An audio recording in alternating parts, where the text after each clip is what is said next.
Hey y'all, today we're going to do something a little bit different. This is going to be a recommendation / comparison video. I watched hours of how to get into beginner fantasy books. No? Yes? Or videos about starting fantasy reading. And I compared what everybody was recommending as the easiest books, the best books that will help you ease into fantasy world if you've never read fantasy books before. And today we will be going over what are the most widely recommended, and I'll be letting you know if I've actually read those and if I agree and recommend these books as well. So let's get started because this list, yeah, I'm going to start rambling. I don't need to start rambling, but I hope you enjoy this video and find something on here that you have read, haven't read, or you agree with. Let me know in the comments down below though any books that you would recommend to new fantasy starters, or how many of these you've read, because I was a little bit surprised by myself. Yeah, but let's go ahead and get started. In the hours of watching, I did try to limit myself to only recommendation videos within the past year. And so I did get some, of the larger YouTubers or the middling YouTubers, some around my own size even. But this is just a very varied list of where you should start in the fantasy genre, as some people are only specifically YA, some people are specifically adult, and some do a mix, and a lot of people actually would do it versus what you're normally into a reader. This would be the best starting place for you, which was a really good idea, and maybe in a future video, my confidence level, I will be able to do that. But in this one, we're just going to compare. And of course, I say of course, but I mean, it's not super surprising that a lot of people will change what they recommend over the years. They don't want to keep repeating themselves. So sometimes people that, I know have read these books, or I would say, why wasn't this book on their list? But they're like, okay, well, I did it in another video. I'm rambling. Let's get to the list. If you're new here, hi, I'm Morgan, and the rambling, it tends to happen. So I hope you enjoy and do find something on this list. I really do. The first one on the list I have read, and with 10 recommendations over all the videos, I have to agree. Mistborn is a very good entry point into fantasy, into starters. Yes, things do get complicated, but it is a hard magic system where the rules are kind of explained to you with the character as she goes along, because most of her life she did not know that she possessed these abilities. And in this world, metal is part of your magic system. You ingest the metal, and if you are born as a misting, you will be able to harness the abilities of that metal to do things. There are 16 metals, and each metal lets you do something different. So most people though can only use one metal, but Mistborn, like our main character Vin, they can use all the metals to do different things. And she is found and kind of taken in by this group that are trying to pull off this giant heist to steal something from the Lord Ruler, who is what, the evil Lord in most of the books. Except he's already won.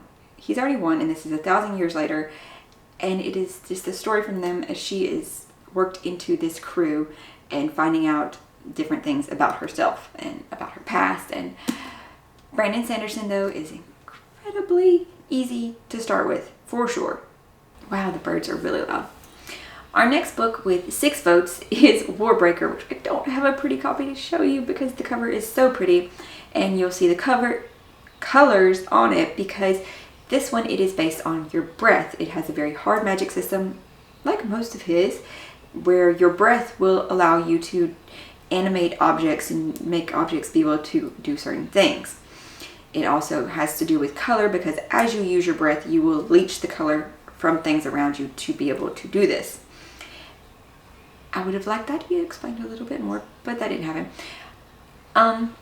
This one is a standalone though, so it is a great entry point because it is a self-contained story, and it lets you see these multiple point of views and how the actions of the world work, and it gives you a world building history. Like a lot of fantasy will have, especially epic fantasy, will have world building scopes where you are introduced to the world and the lore and history, my favorite part, of this entirely different world. And this is a great example of how this can be accomplished within just a single book without having to go several books in to see like the full picture.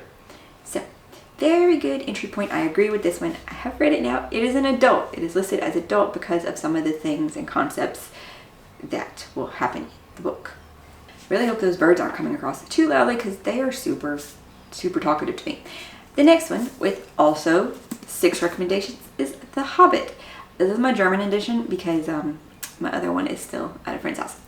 But The Hobbit also got 6 votes. This is, I would say, a middle grade book because the way Tolkien wrote it is a little bit different and the scale is a little bit different. This one is more self-contained. It gives you a brief bit of the world that he creates, but it is just an adventure story. It is our main character, Bilbo, going on an adventure, on a quest to help this group of people he didn't even know. But it does have magic. It has elves and dwarves and dragons, and of course hobbits. It is just a very beautiful story and it is a good entry into like a different sort of world. It's just it's not whimsical. It does have stakes, so I won't say it's just lighthearted because it does have stakes for our characters, but they are not super intense stakes. There are dire situations that occur, but there's nothing like the quest overall is not life or death. So, and Tolkien did write this more for younger readers because the other books are definitely much more intensive and the way he wrote it might be a bit hard to encompass for a younger audience. So this one is a very easy entry point into fantasy for sure. I loved this book when I read it. I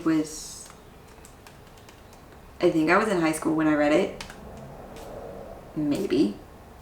Our next one came in with 5 recommendations. It is a newer release, like within the past few years, and that is The House in the Cerulean Sea. This was an adult book. I have not read it, but it is highly recommended because it is just lighthearted and found family, and it has the elements of fantasy as in the magic system, but it's still a little bit rooted within a world like ours that you will understand. And this is a good entry point for people who possibly are only fiction readers because it dips your toes into it without being in another world with all these other creatures. These children are just gifted magically, and our main character is kind of a grumpus, and he just finds peace and family with this orphanage because that's what he does. He goes around to the different orphanages and makes sure the kids are taken care of, but he's not really caring about them until like he gets to this house. I have not read this. I have not. I've heard everybody rave about it, but I haven't read it, so I don't know. Okay, our next set, I'll have 4 recommendations. And the first one of this, I have read most of the series, but not all of it, and that is going to be the Acotar series, or A Court of Thorns and Roses series by Sarah J. Maas. I would say that this is good if you have read predominantly romance, I almost said fantasy, romance before, because it does have a big romance aspect throughout all of it. The first one is a Beauty and the Beast retelling, and maybe it's slow burn. There is the romance. I feel like the romance is more towards the mid to end part, or just the mid part, because there is a lot of fantasy aspects through this book, and there's the romance part. It only takes place at a small portion of this first book, at least. That is what I got from it, because it's Beauty and the Beast retelling. Did I say that? I don't remember. So you have your main character, Feyre, who, is trying to provide for her family, accidentally does something and ends up in the fairy world, and which is separated from the human world by a border, as in most fairy stories.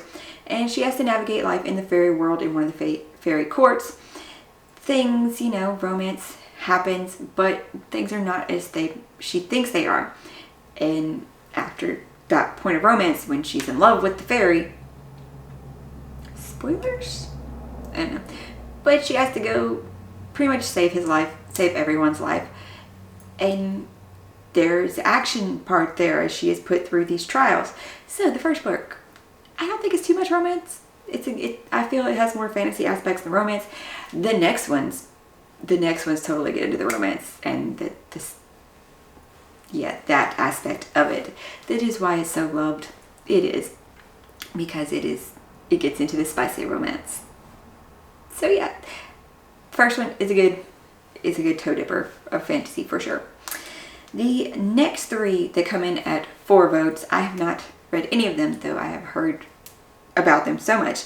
And that would be a YA called Legendborn, which is a King Arthur retelling. And there's 2 books in this series. I think it's just a duology. Lots of people love it. I have not read it, so I cannot say for sure if it is a good starting point, but with it being a King Arthur retelling, that means it's supposed to take place here in our world, modern day, but just with magic. So that would be good for people who want fantasy more situated here and not too much magic-y things, other creatures. The next one is going to be Jade City and Theft of Swords. Both of these are adult fantasies, I believe. I think Jade City, there was mixed opinions maybe on it, but the consensus was it is better for older than teenagers. I don't remember much about either of these. I'm sorry, but they both received 4 votes. They're both adults, and I have not read either of them. The Greenbond Saga, though, I know so many people love it, and the Rhaenyra Chronicles does sound interesting. I think the 2 main characters are thieves, and so I want to check this one out at some point.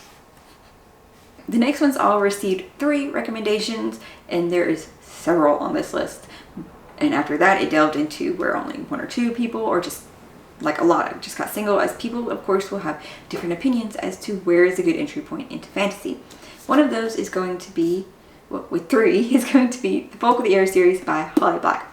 This one is another one with fairies and the real world, not like Acotar, where Prithian is a separate place and not exactly our world, but with humans. This one, though, takes place nowadays, like within the 20 teens.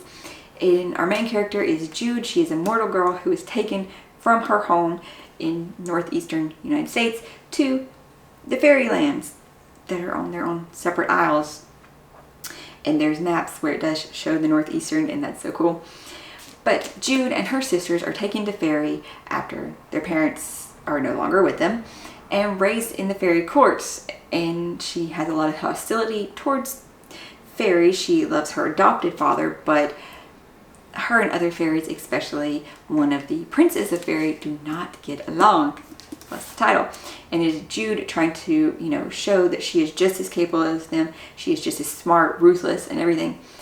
And yes, there's a lot of politicalness here, a lot of back and forth within the real world and the human side of Jude. But she is devious and cunning sometimes.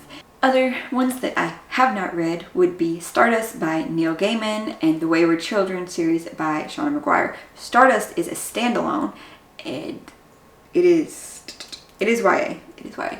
And in this fantasy world, there is just a normal boy who wants to impress a girl, and so he says that he is going to go capture a fallen star for her and his adventure there.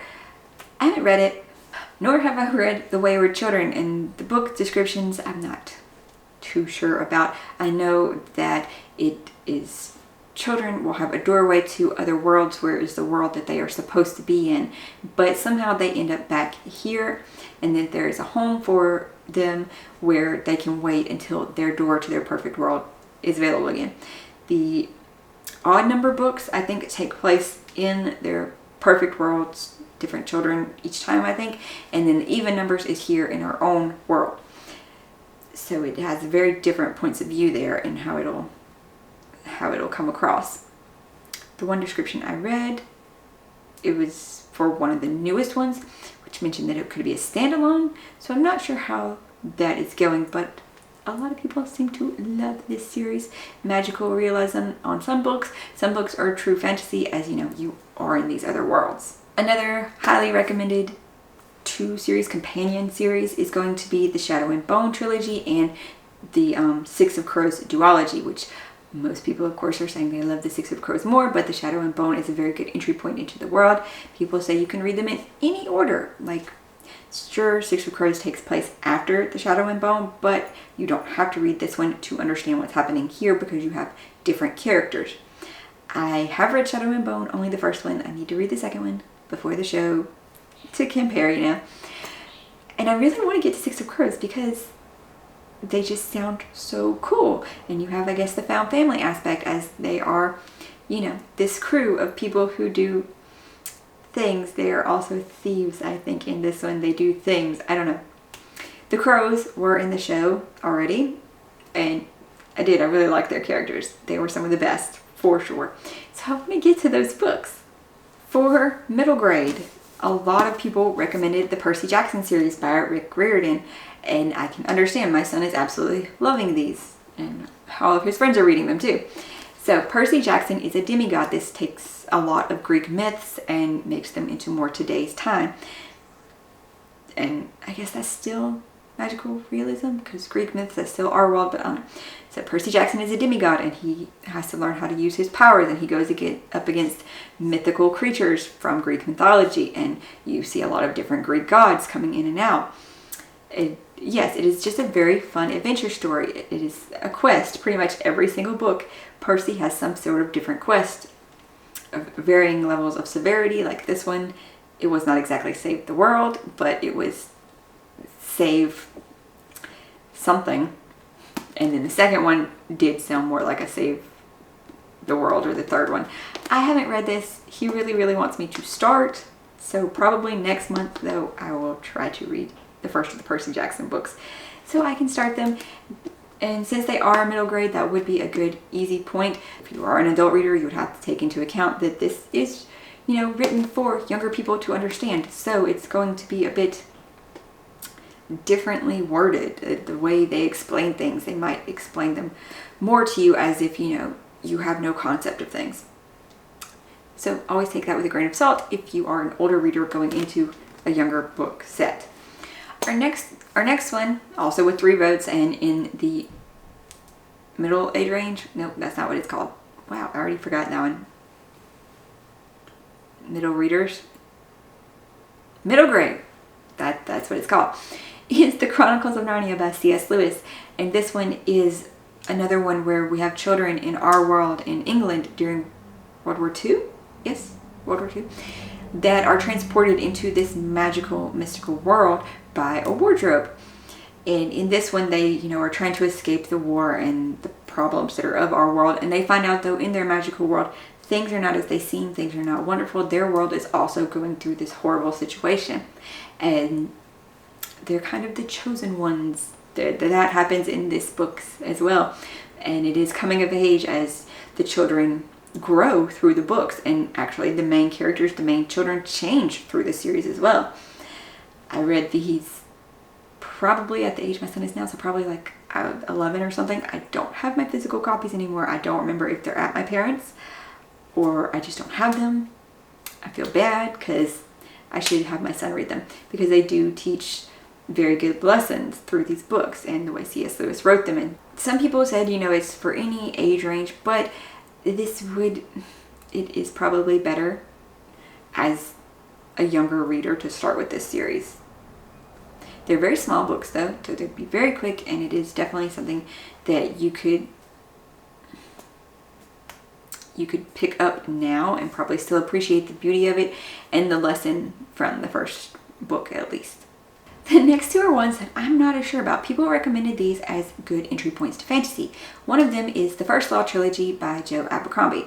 This one is very grim though. It's very dark. So maybe if you read those types of books, those dark, those gritty books of fiction maybe, then this would be a good point for you. I have not read these, but just the way that I have heard other people describe them is I was actually surprised to see it on a beginner fantasy list. And the Kingkiller Chronicles by Patrick Rothfuss, which is an ongoing series. So it's hard to say this one should be recommended because the last book is still not out. Or supposed last book. I really don't get how he's going to wrap it up in the 3rd book, but whatever. I can see maybe why this one is recommended because it's not super fantastical. It is very slow though. It's very slow.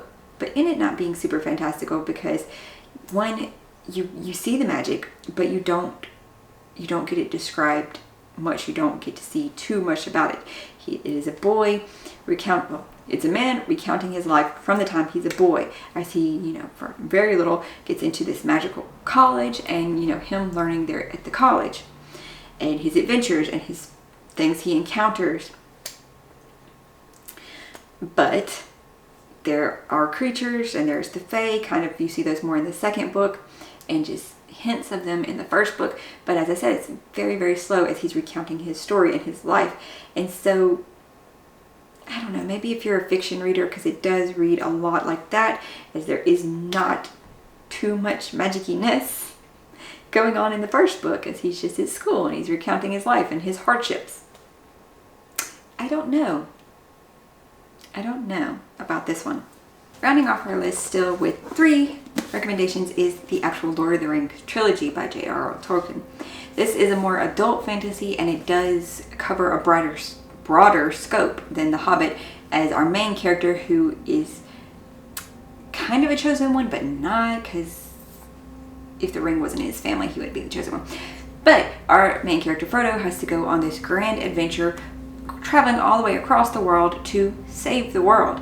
And you will get dragons, no dragons, mythical creature though, elves, dwarves, orcs, and very high stakes in all 3 books, and grand wars and battles and world building, and just so much about the book and magic.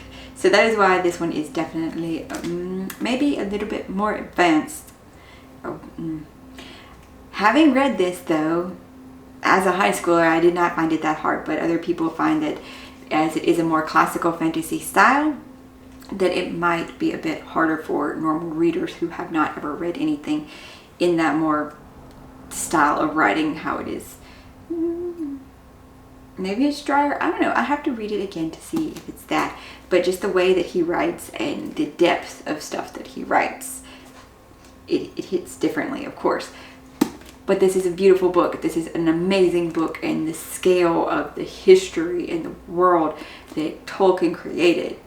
Other ones that got 3 votes are the Throne of Glass series, also by Sarah J. Maas. This is more of a YA fantasy series where you have your main female character who has to battle against, the man and society. Then we also have Vicious by V.E. Schwab, and this is more of a new adult, and it is almost our world. I have not read this, but I want to soon, and that's why I say almost, because I'm not entirely sure. A darker shade of magic also appeared. I think it only got 2 votes though. Then there is The Faithful and the Fallen by John Gwynne. Based off his other books, because I have not read this series, so strictly basing it off his others. That's a hard one to say. It is a good entry point because of how he writes. It's also very dark. You are going to lose characters probably that you liked. And the scope of which he writes, there's just a lot going on there. There's a lot going on in his books. Haven't read this series though, so I can't say for sure that it does happen in this one like it happens in the other one. I really hope that this video did not go on too long. I have no idea how long I've been talking or any of that, but if you are new to fantasy, I hope that you have found something that you feel comfortable with picking up from this list. If you're an avid fantasy reader, you can include books that you think would be great for people to start with down in the comments below. Let's help people get into this amazing genre, because fantasy is just beautiful to the world and helps you escape from the world and just opens your imagination back up. Especially if you are people who have not read for a long time possibly, and you're just getting back into reading, and this is just a beautiful mind-opening genre that just, it has something for everyone. There's so many different types of fantasy, and hopefully you'll think this video was entertaining or enjoyable. Not educational. We're not educating people. Helping people maybe. Thank you guys so much for being here though, and I hope that you will stick around for future videos by subscribing so you can see when we do this again. Maybe we'll do this for sci-fi. Maybe I'll figure out how to do this more coherently for sci-fi too. Thank you guys all so much for being here. I hope you're finding something awesome to read today and having a great weekend. Bye.